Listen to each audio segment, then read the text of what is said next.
Le semoir d'expérimentation ZipDrill se transporte très bien sur un fourgon plateau, à la condition que le plateau fasse au moins 2,50 m, ce qui est le cas ici, on a 2,75 m je crois, et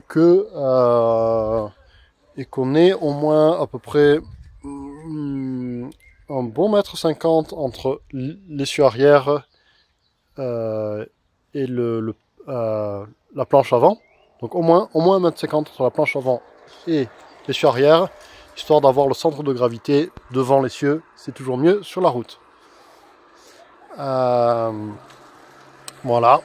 Donc un plateau aussi en largeur à partir de 1,80 m. Celui-là il fait un petit 2 m.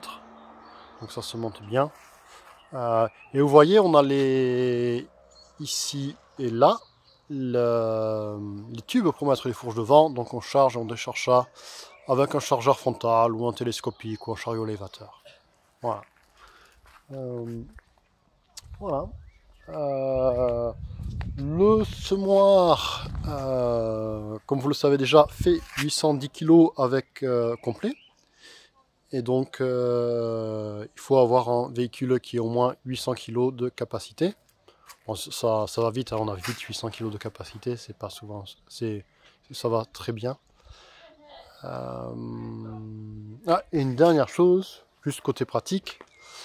Moi, je les loue mes fourgons, et pour protéger le plancher, je pose les pointes sur des petits bouts de bois. Je vais essayer de filmer à l'avant. Voilà, je pose les pointes sur des petits bouts de bois pour pas que ça abîme le plancher. Je fais pareil pour les potes avant, histoire de bien les protéger. Et pour éviter que les disques ne coupent dans le plancher du fourgon de location non plus, souvent j'enlève les disques.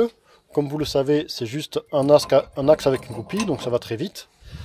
Et j'enlève donc les poutres avant et je les sangle à part pour qu'ils tiennent bien. Voilà.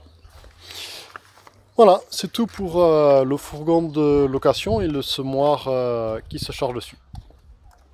Au revoir.